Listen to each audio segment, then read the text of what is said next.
Kronika kejì orí 24.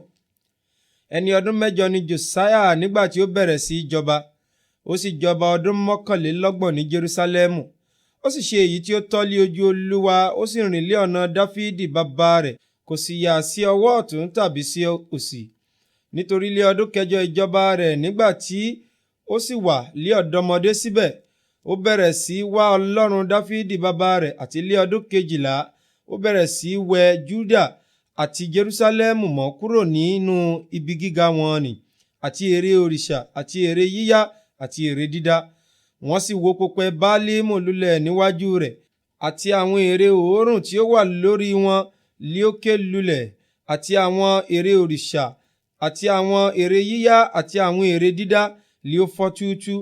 Ó sọ wọ́n di ekuru, ó sì gbọ̀n sórí isà òkú àwọn tí ó ti ń rúbọ sí wọn. Ó sì sun egungun àwọn àlùfáà òrìṣà lórí pẹpẹ wọn. Ó sì wẹ Júdà àti Jerúsálẹ́mù mọ́. Bẹ́ẹ̀ ni ó sì ṣe ní ìlú Manase wọn ni, àti ti Efraimu, àti ti Simeoni, àti títí dé Naftali. Ó tú ilé wọn yí káàkiri. Nígbà tí ó sì fọ́ àwọn pẹpẹ àti ère òrìṣà dílẹ̀, tí ó sì ti gún àwọn ère yíyá di ẹ̀tù, tí ó sì ti ké gbogbo àwọn ère òórùn lulẹ̀ ní gbogbo ilẹ̀ Israẹli, ó padà sí Jerúsálẹ́mù.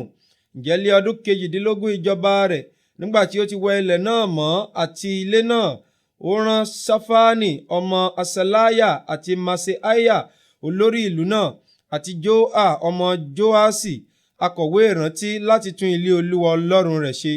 Nígbà tí wọ́n sì dé ọ̀dọ̀ Hilkiah olórí àlùfáà, wọ́n sì fi owó náà tí a mú wá sínú ilé Ọlọ́run lé e lọ́wọ́, tí àwọn ọmọ Léfì tí ó ń tọ́jú ilẹ̀kùn ti kó jọ láti ọwọ́ Manase àti Efraimu, àti láti ọ̀dọ̀ gbogbo àwọn ìyókù Israẹli, àti láti gbogbo Júdà àti Benjamini. Wọ́n sì padà sí Jerúsálẹ́mù. Wọ́n sì fi lé ọwọ́ àwọn tí ń ṣiṣẹ́ náà, tí ń ṣe alábòjútó iṣẹ́ ilé Olúwa. Wọ́n sì fi fún àwọn aṣiṣẹ́ tí ń ṣiṣẹ́ ilé Olúwa láti tún ilé náà ṣe. Àwọn ọlọ́nà àti àwọn kọ́lékọ́lé ni wọ́n fi fún láti ra òkúta gbígbẹ́ àti ìtì igi fún ìsopọ̀, àti láti tẹ́ ilé wọn nì tí àwọn ọba Júdà ti bàjẹ́. Àwọn ọkùnrin náà fi òtítọ́ ṣiṣẹ́ náà.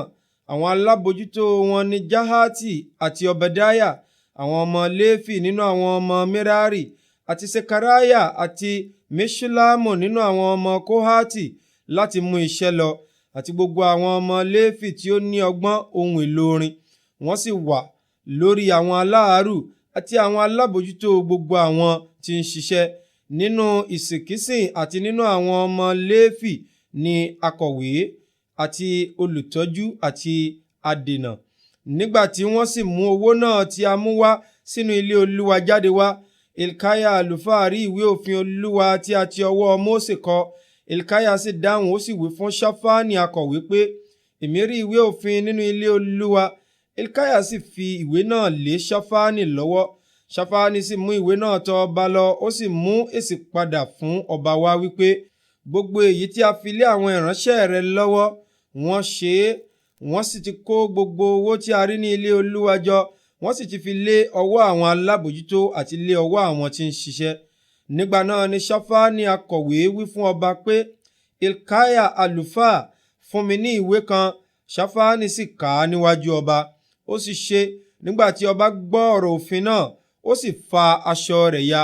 Ọba sì pàṣẹ fún Hilkiah àti Ahikamu ọmọ Ṣafani, àti Abdoni ọmọ Mika, àti Ṣafani akọ̀wé, àti Asaiah ìránṣẹ́ ọba wípé, ẹ lọ, ẹ béèrè lọ́wọ́ Olúwa fún mi àti fún àwọn tí ó kù ní Israẹli àti ní Júdà ní ti ọ̀rọ̀ ìwé tí a rí, nítorí títóbi ni ìbínú Olúwa tí a tú jáde sórí wa, nítorí àwọn baba wa kò pa ọ̀rọ̀ Olúwa mọ́ láti ṣe gẹ́gẹ́ bí gbogbo èyí tí a kọ sínú ìwé yìí. Àti Hilkiah àti àwọn ọba tí a yàn tọ̀ Huldah wòlíì obìnrin lọ, aya Ṣallumu ọmọ Tikehati ọmọ Asra olùtọ́jú aṣọ. Ǹjẹ́ ó ń gbé Jerúsálẹ́mù níhà kejì. Wọ́n sì bá a sọ̀rọ̀ náà. Ó sì dá wọn lóhùn pé, báyìí ni Olúwa Ọlọ́run Israẹli wí, ẹ sọ fún ọkùnrin náà tí ó rán yín sí mi pé, báyìí ni Olúwa wí, kíyèsí, èmi ó mú ibi wá sí ìhín yìí àti sí àwọn tí ń gbé ibẹ̀ náà, àní gbogbo ègún tí a kọ sínú ìwé tí wọ́n ti kà níwájú ọba Júdà, nítorí tí wọ́n ti kọ̀ mí sílẹ̀, wọ́n sì ti sun tùràrí fún àwọn ọlọ́run mìíràn, kí wọn kí ó lè fi gbogbo iṣẹ́ ọwọ́ wọn mú mi bínú.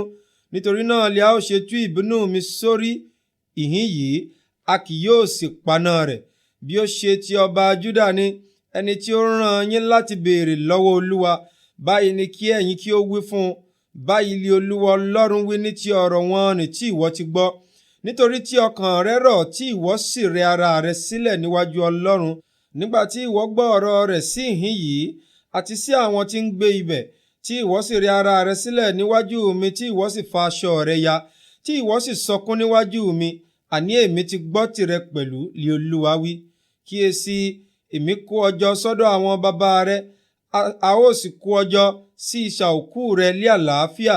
Bẹ́ẹ̀ ni ojú rẹ kì yóò rí gbogbo ibi tí èmi ó mú wá sí ìhín yìí àti sórí àwọn tí ń gbé ibẹ̀. Bẹ́ẹ̀ ni wọ́n mú èsì padà fún ọba wá.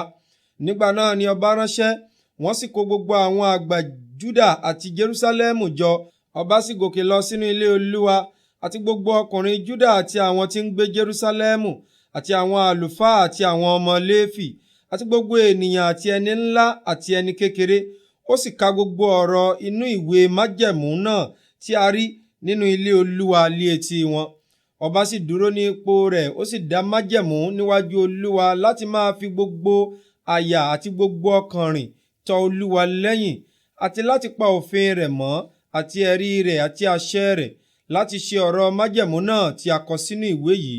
Ó sì mú kí gbogbo àwọn tí ó wà ní Jerúsálẹ́mù àti Bẹ́ńjámínì dúró nínú rẹ̀. Àwọn tí ń gbé Jerúsálẹ́mù sì ṣe gẹ́gẹ́ bí májẹ̀mú Ọlọ́run àwọn baba wọn. Josiah sì kó gbogbo ìríra kúrò nínú gbogbo ìlú tí í ṣe ti àwọn ọmọ Ísírẹ́lì. Ó sì mú kí gbogbo àwọn tí ó wà ní Ísírẹ́lì kí ó sìn, àní wọ́n sin Olúwa Ọlọ́run wọn, àti ilé ọjọ́ rẹ̀ gbogbo. Wọn kò yà kúrò láti máa tọ Olúwa Ọlọ́run àwọn baba wọn lẹ́yìn.